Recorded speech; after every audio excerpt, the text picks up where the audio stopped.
कुसुम का बहन का बेटा शहर में पढ़ने आया तो कुसुम ने उसे अपने घर पर रख लिया क्योंकि कुसुम अकेली रहती थी।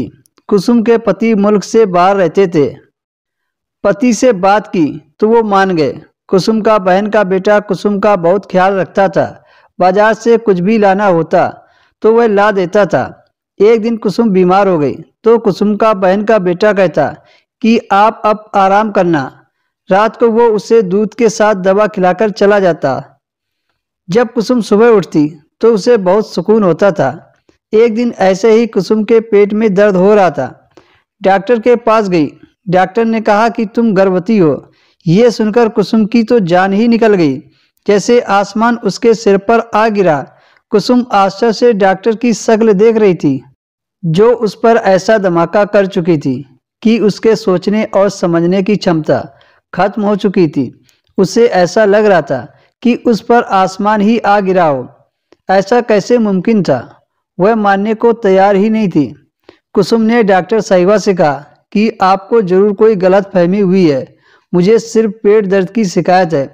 वो कुसुम को देखकर मुस्कुराने लगी, फिर उसके सामने उसी की रिपोर्ट रख दी। कहने लगी, आप 2 साल से तो मुझसे इसी चीज़ का इलाज करवा रही हो। अब आपको ऊपर वाले ने खुशखबरी सुनाई है तो आपको खुश होना चाहिए। कुसुम अपनी रिपोर्ट देखकर बदहवास हो गई। उसे नहीं मालूम था कि उसकी जिंदगी में भयानक मोड़ आ जाएगा। वह तो सुनकर ही चकरा सी गई थी। कुसुम की शादी को 4 साल हो गए थे और कुसुम का पति तो बाहर मुल्क में रहता था। वो तो पिछले 1 साल से घर नहीं आए थे। तो वह प्रेग्नेंट कैसे हो गई, यही टेंशन उसे खाई जा रही थी। हालांकि कुसुम उस वक्त चाहती थी कि वो पेट से हो जाए ताकि उसका दिल बच्चे में लगा रहे, लेकिन हर बार मायूस का मुंह देखना पड़ता था। पर अभी तो वो परदेश में थे। कुसुम ने डॉक्टर से कुछ न कहा। कुसुम ने अपनी रिपोर्ट ली और मरे कदमों से घर तक आ गई। उसके दिमाग ने उस वक्त बिल्कुल काम करना बंद कर दिया था। ये कैसे हो सकता है? मैं और माँ। कुसुम के घर से क्लिनिक का रास्ता बस एक गली के पीछे था, लेकिन उसे अपने कदम इतने भारी लग रहे थे जैसे उसके कंधे पर कोई बहुत भारी बोझ डाल दिया हो। कुसुम अपने घर में 2 ही थे, एक कुसुम और दूसरा जावेद, जो कि कुसुम का बहन का बेटा था। कुसुम का दिमाग बिल्कुल कमज़ोर हो चुका था। वह क्या सोचती, कैसे सोचती? जावेद उसका सगा भांजा था, उसकी सगी बहन का बेटा। यही सोचते सोचते कुसुम धीरे धीरे अपनी घर की तरफ बढ़ रही थी कि तभी उसके सामने उसके घर का गेट दिखा तो उसने अपने कदमों को रोक लिया। कुसुम ने डोरबेल बजाई तो जावेद ने ही दरवाज़ा खोला। कुसुम घर के अंदर दाखिल हुई तो जावेद अपनी मौसी को देखकर मुस्कुराने लगा। उसके घर के अंदर आते ही वो कहने लगा, मौसी, आज आपने इतनी देर कर दी।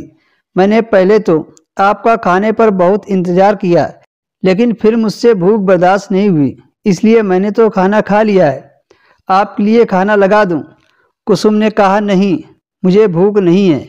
यह कहकर कुसुम अपने कमरे में चली गई। वो तो बस यही सोच में डूबी थी कि आखिर वो पेट से कैसे हुई, क्योंकि कुसुम के घर में 2 के अलावा तीसरा कोई नहीं था। अब कुसुम को जावेद पर शक होने लगा कि पिछले महीने से मैं बीमार थी तो जावेद मुझे रात में दूध पिलाता था। क्या वो मुझे नींद की गोली मिलाकर मुझे देता था और रात में मेरे साथ गलत करता था? इत्तेफाक से उसी दिन कुसुम का पति घर आ गया। उसने सब कुछ सच सच बता दिया कि यही मुझे रात में दूध पिलाता था, इसी ने कुछ किया होगा।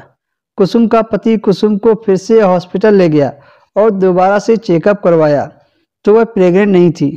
गलती से रिपोर्ट बदलने के कारण कुसुम को सदमा लग गया था और अपने भांजे पर शक किया। दोस्तों, बिना जांच पड़ताल के किसी पर आरोप नहीं लगाना चाहिए।